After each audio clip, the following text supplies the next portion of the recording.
What's up, guys? I'm Jonathan with IBARRA'S Food Trucks, and welcome to another episode. Today, I'm gonna be doing a walkthrough on Max's Cuisine of the Philippines. I'm gonna show you guys tips on how to operate the entire kitchen, how to turn everything on for those of you guys who are interested in getting in the food truck industry. And then again, we'll be walking around the shop and see what we got going on today.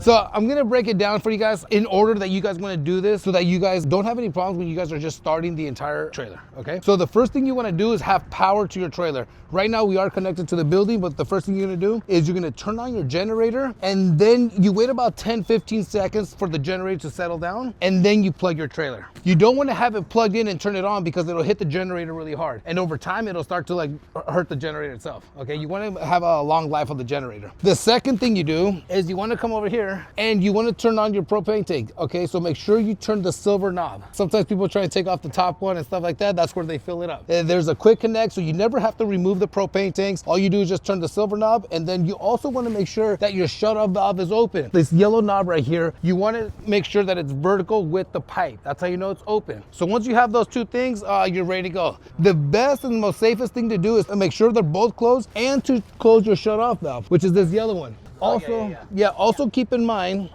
that when you guys go and fill them up, sometimes the people who fill them up, they know what to do. So they close the propane tank and close your shut-off valve. And what happens is when you go to an event or to your place where you're gonna sell, you open up your tank, but you're like, there's no gas. That's because they close the shut-off valve. Okay, so just check those two things. The other thing is that you'll start to smell propane. So you want to kind of be aware of that. If you just filled it up and you start to smell it, you start to hear it, it's most likely because they overfilled it. And depending on how much they overfilled it, it could take up to 12 hours, sometimes even 24 hours. So you have another option. You could actually open up the little knob right here and release the pressure yourself. So it's not that dangerous. Usually I try and tell people to get it filled 2 days before an event, because if they do it just before going to an event, they go to the event and it starts leaking and people think they have a leak. You see what I'm saying? And so I tell them, hurry up, open it up, let it out, and then close it, or else everybody starts to freak out around there. Go ahead, you know, there's gas in there from previous. So, but I do recommend you guys go get them filled up. That way you guys know where to go. So they are, because it's on green. And the way that gauge works, it's not like a gas gauge where it slowly comes down. It goes from green to yellow to red. So just keep those things in mind. All right, let's go on back over here. It's just like an RV. You connect this, and then you fill up the tanks. Inside you have a water gauge, okay, where it tells you how full or empty it is. Okay, another way to find out that it's full is that you have your overflow. So once it's full, it actually starts to shoot water out of there. Oh, okay. Yeah. So if we didn't have that, your tank would explode. Okay. So that's just an overflow. Then you have your water heater. You never really need to go in here unless you were needing to reset it. Okay. If you had to reset it, there's a button in there that you just come out and push it, and then it resets. Okay. Another way to do it is just really restart your trailer, as in disconnect it from the generator and then restart it. Okay, just connect everything. But you guys shouldn't ever have to really run into that, but just in case you did, okay? This one is very simple, just right here, like this. Cool. The reset button's right here. Okay. Cool. To dump your gray water, so everything goes from the top down, it goes into the gray water. In order to dump your gray water, when you get to the commissary, you just unscrew this right here, okay? And then you want to pull the latch. Okay, and then that's how the water shoots out. Okay. Cool. All right, let's go ahead and close that right now. The way it's set up on the ground is so that everywhere around you drop water, it's going to shoot into the into the intercept as close as possible. The water will find its way there, because when they get licensed, it's like about 15 feet radius, where anywhere the water falls, it's going to go in. Yeah. And then if you get, like, sometimes the food accidentally goes down there. By the way, you never want to dump food in there. But if in case something goes in there and you dump it at your commissary, there's always a hose nearby where you should probably clean it up and help them out. Okay, that's just to help the commissary and for the health department. Okay, so here we go, guys. I'm gonna be pulling out Max's trailer, delivering it to them, and really excited for them. What a cool group of guys. I'm excited for them. They're a little nervous, but that's kind of normal. As soon as I get done pulling it out, we're gonna have them back up with this truck. We'll connect it, and I'm gonna show them how to connect onto a trailer. It's their first time. They are excited, a little nervous, but now the real business begins. It's always a good day when it's delivery day. All right, guys, come on, let's get a group picture. All right, guys, congratulations, all right? Yeah! Congratulations, man, congratulations. Guys, congratulations. I'm excited for you guys. Congrats. Congrats, guys. All right, let's do it, guys. We'll connect you guys, and then we'll get ready for a drive off.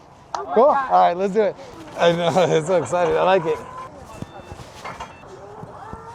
Okay, do you guys have a hitch on your truck? Did they bring it out yet or no? No? Okay, let me go grab it for you guys. All right, let's go get them a hitch. Or else how are they gonna take their trailer? Yeah. All right, here we go. So we got their 3-ball hitch in case they ever have other trailers. You got the 2-inch, the 2 and 5/16, and then the 1 and 7/8. Safety pin here so that this thing doesn't come out. Okay guys, so this is how this works right here. Keep in mind, it's always 2 and 5/16, okay? It also says it right here, right on your hitch, 2 and 5/16. Cool? Yeah. So very easy. You just want to put this in here like this. Yeah, you can leave it. You know what? I actually recommend getting a pin maybe like on Amazon that has locks because sometimes people will steal them. Yeah, I know. Yeah, okay, so, and they're like $10 on Amazon or something. All right, so I'm gonna lift it up and then we're gonna nail it here and then I'm gonna show you guys how to connect. Okay. Cool? Little right there. There you go. Okay, so here we go. Okay, pretty simple. All right, the first thing you wanna do is you wanna lock this up like this, okay? So you open this, you lock it in like this, okay? Then you have this pin right here. This is, so this will keep it from opening up, okay? So you lock it in right there. Then your second safety right here, you have the chains. The way you wanna do this is just you wanna cross it over. So if you look at it like this, you wanna cross it over. But if you look at it, it's actually pretty low, okay? Yeah. So what you wanna do here is you just wanna twist it a couple times to make it shorter. You see that? That way it's not so low. Same thing here, a couple times, and then, you'll be fine. That's about a good distance, okay?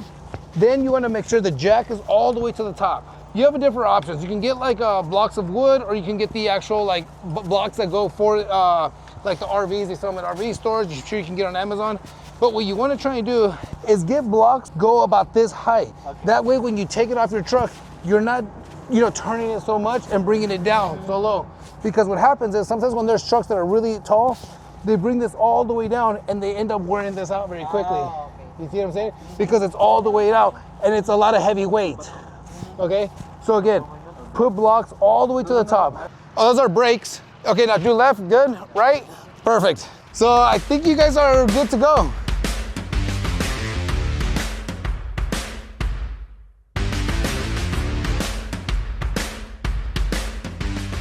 Okay guys, let's get your act together. We're gonna go speak with my boss. Come on in. So this is Ginger right here. I'm gonna be very careful. Ooh, she looks like she wants to attack. She's nice, I swear. She's just a little worried of what's going on. All right, usually I'm trying to work, but it's kind of hard when I have my boss here with me. I'm trying to work, Ginger. I guess I get the day off today. All right, let's go. So we're gonna be doing some wrapping today. So I'm gonna head over to 102 where we got the print shop going. Check out this trailer right here. We're finalizing it. We're also doing a walkthrough on this one later today. We're just doing the last few touches. This is that big, beautiful trailer. Look, let me show you guys inside. Come on over here. So this is the big 18 by 8.5 food trailer. I've been showing you guys the entire build out. Let me walk you guys through inside the kitchen equipment so I can show you guys what this trailer has. Come on in. So right here we have 2 basket fryers. Over here we have a 36-inch flat top griddle. Then we have a 3-compartment steam table and a 24-inch flat top. Over here we have a counter space with storage underneath. We have the 3-compartment sink, the hand sink. We have another table with storage. We have the 2-door prep table refrigerator with 12 condiments inside. We have the big 1-door tall freezer and the big 2-door tall refrigerator. A lot of refrigeration. This is great. This is an awesome setup. You're ready for pretty much any event and multiple days. It's really important when you have a lot of refrigeration so that you can be ready for a 2, 3, or 4-day event. Beautiful design all around. This is, I believe, her 6th or 7th trailer. They're her biggest trailers. It just goes to show you guys how much you can grow in this business. You can start off from a small one and get yourself up to an 18 food trailer. So again, really, really excited for her. Okay guys, just a quick update from last week. We're moving along quickly. So we got the walls up. If you look inside, we got all the stainless steel that's gonna go behind the kitchen. We got the FRP walls up. We got all the electrical up. So we're moving very, very quickly. Everything should be almost completed in about a couple weeks. Well, I'm gonna keep you guys updated. Okay guys, so I have some really, really exciting news. This is the 2nd Street Tacos trailer. As you can see, this is the one-of-a-kind design where I don't have any bars at the end. It'll be open all the way around so you can see and have the full-on experience. I can't disclose where it's gonna go on yet, but I'm really excited to let you guys all know. It's gonna be coming very, very soon, maybe within about 5 to 6 weeks. But I will keep you guys posted. I'm really excited for it. If you haven't seen my current food truck, it's over on Las Vegas Boulevard and Fremont Street. Street Tacos. Come check us out. Okay, now we're gonna go to 102, my print shop over there, so we can start the print and designing. But first, I wanna show you guys the type of insulation we use on all of our walls. This is something that a lot of people skip when building food trucks, so that's why you really wanna see and do your research on who your food truck builder is when buying and researching food trucks. So we have 1.5 inch insulation right here. Again, we use a pretty good thick one. It helps a lot, especially in a place like Vegas, where it's really, really hot. Over here, we use the pink insulation with the fiber behind the kitchen equipment, okay? It's a little different. You don't want to use this foam right here. You want to use this one for behind the kitchen equipment. All right, let's go to 102 over to my print shop.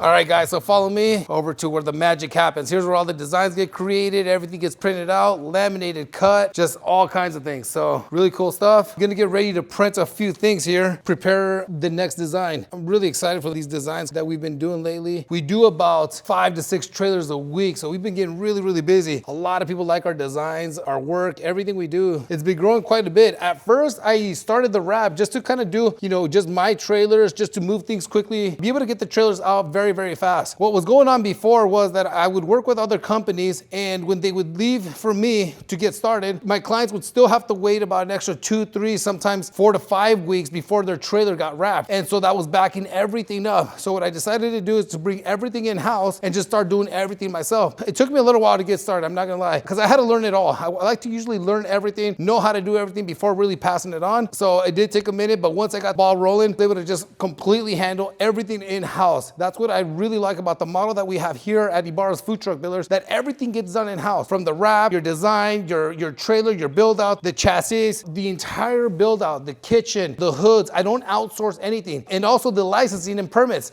That's one of the biggest things that people have a hard time, trying to get on their own. I've seen people take up to about 2 to 3 months trying to get license and permits. Whereas if you work with me and you let me do it, I can get you all permitted and everything in under about a week and a half. And that's just because I've been in business for so long, doing this for a very, very long time. Remember, we've been in business for over 30 years. So when it comes to inspectors, health department, city license, everything, I do have a lot of friends, and they help me move everything very, very quickly. Okay, over here we have TK Teppanyaki Keen LLC. A little taste of Japan. This is what the concept is. Really excited for these guys. We'll be done very, very soon. They're gonna be picking up in a few days, and it's actually gonna go over to New Mexico. So again, if you are from New Mexico and you're looking to rent or buy, we could definitely take care of you guys. It's one of the states we also do. We rent over, again, here in Nevada, of course. We have Arizona, Utah, and New Mexico. So if it's something you guys want to get into, please come see us. You can reach us at 702-601-3691. Text us, call us, and we'll take care of you guys. Okay, we're doing some final touches, cleaning up this trailer, but let me show you guys what a hibachi food trailer looks like. When you come on in here, you have the flat top, 2 flat tops with a table in the middle where they can start putting their plates as they're making these plates. Then they have the big rice cooker right here. We do use propane so that it doesn't use up so much power. Then over here, we have a 2-door under counter refrigerator, some table, and then a 2-door prep table. This one will be out very, very soon. It already passed health inspection. I'm really excited to show the clients, and they'll be picking up very soon. Okay guys, so I hope you guys like today's content. Just another day here at IBARRA'S Food Truck Builders. If you have any questions, please comment below, share, like, and thanks for watching guys. Take care.